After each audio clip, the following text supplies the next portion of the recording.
Okay, so in this discussion, we're going to discuss the determining the range and the interquartile of a group data. So as you can see here, we have a group data here. The distribution below shows the score in the final examination. So as you can see po, these are the score interval and the frequency. Okay? So how to solve first the range? Let's talk about range muna.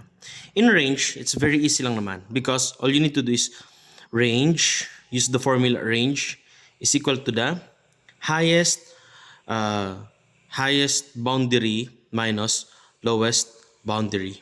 Okay? So how do we find the boundary or the class boundary? Of course, we're going to use another uh, part of the table and we're going to write here the class boundary. Okay, so sa class boundary, ang kailangan mo lang gawin naman dito is just simply subtract -5 sa mga numbers here and add 0.5 sa mga numbers here. So 60 minus 0.5 is actually 59.5. 64 becomes what? 64.5. Again, sa mga susunod pang line, ganun din yung gagawin natin. Okay? So here, 65 magiging 64.5 and 69 becomes 69.5. Okay? 70 becomes 69.5 and 74 becomes 74.5. 75 becomes 74.5 and 79 becomes 79.5. Okay? After nun, ito pala, 80 becomes 79.5 and 84 becomes 84.5. 85 becomes 84.5 and 89 becomes 89.5. So ngayon, pag nakuha natin yung class boundary here, we're going to minus the highest boundary and the lowest boundary. Here, the highest boundary is 89.5. Saan galing yon? Ito po siya. Tapos the lowest naman is 59.5. Okay, so as you can see here, 89 minus 59 becomes 30. So siya na ngayon yung range natin. Okay? Tandaan po 89.5 from here, 59.5 from here. Kukunin mo lang yon, tapos pag minus mo, you will have your range. Ngayon, medyo problema lang dito kay interquartile kasi medyo matrabaho to. Okay? Pero hindi naman ganun kalala. Ang kailangan lang natin dagdag dito is yung tinatawag natin na cumulative frequency. Okay, so sa cumulative frequency, wala namang problema kung yung class boundary mo, lalagay mo dito sa other side, tapos yung cumulative frequency katabi ni frequency. Wala namang problema doon. But we're going to put na lang here to save space. So, paano ba sir hinahanap yung cumulative frequency? Ang cumulative frequency ay nakukuha using the frequency itself. So, first, you just need to copy the number sa pinakataas ng mga frequency, yung pinakadulo. That is 3 in this case. Tapos 3, pa-plus natin yan kay 5. Becomes 8. 3 plus 5 is 8. 8 plus 9 becomes 17. 17 plus, how do you call this? 12 becomes 29. 29 plus 7 becomes 36. And 36 plus 4 is 40. Okay?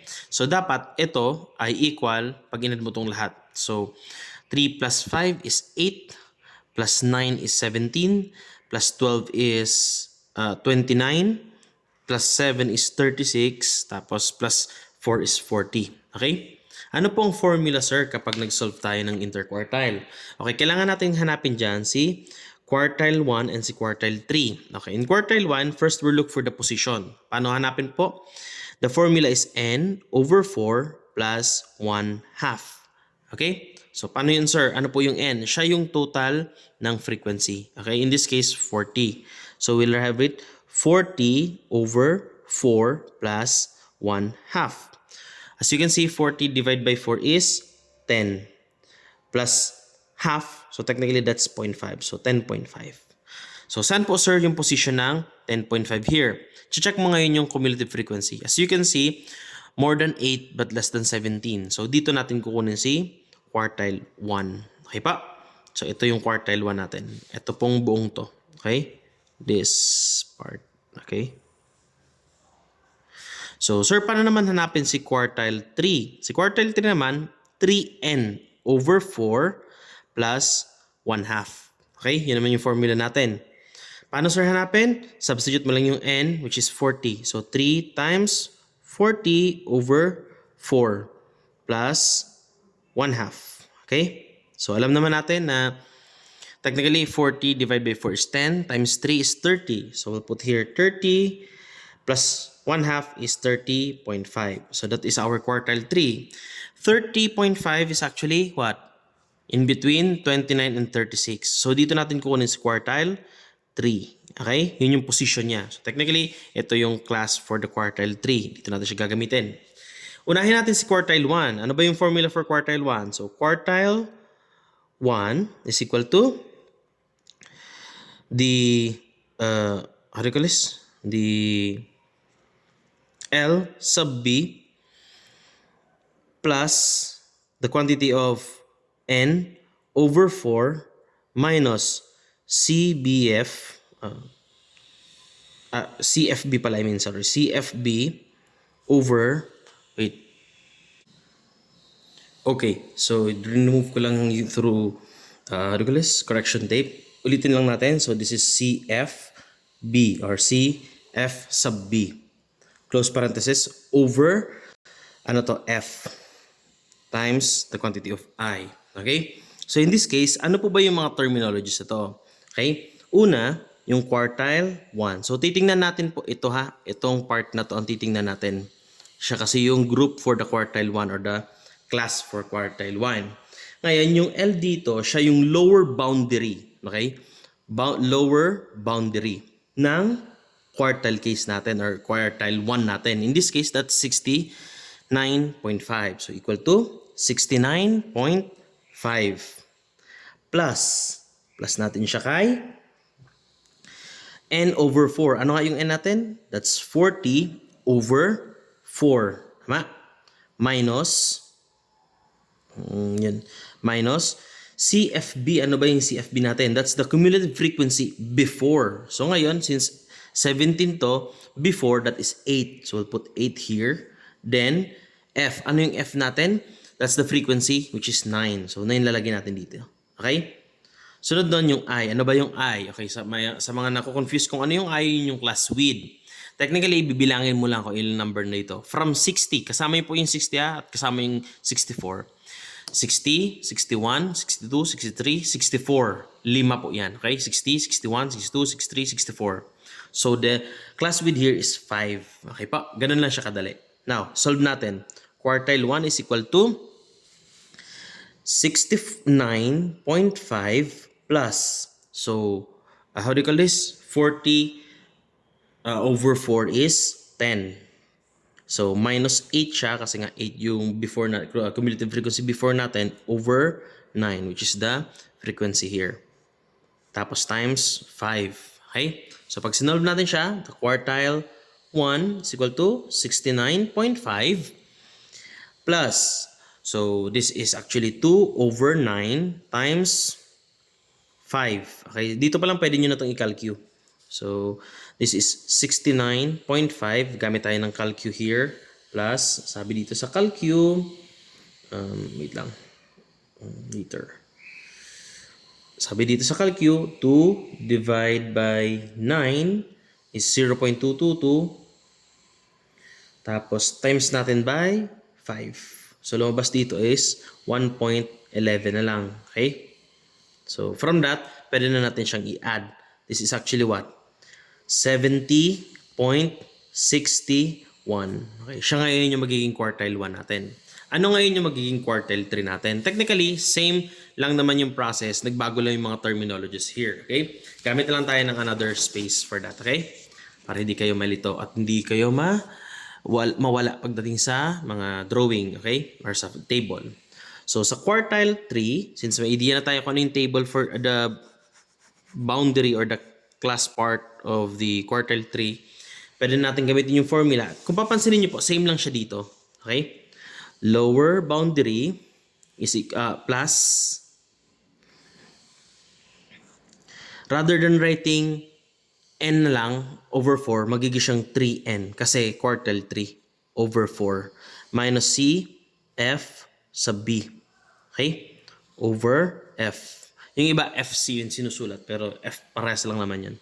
Times I. Okay?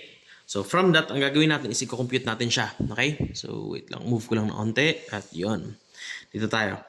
So, quartile 3 is equal to lower boundary nito, no? That is 79. So, we'll have here 79.5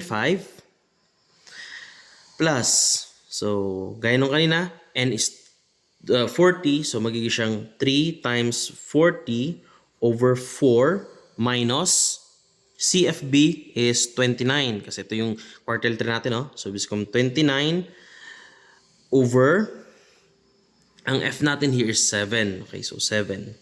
And I, gaya nung kanina dito, 5. So, ganun din dito susulat natin.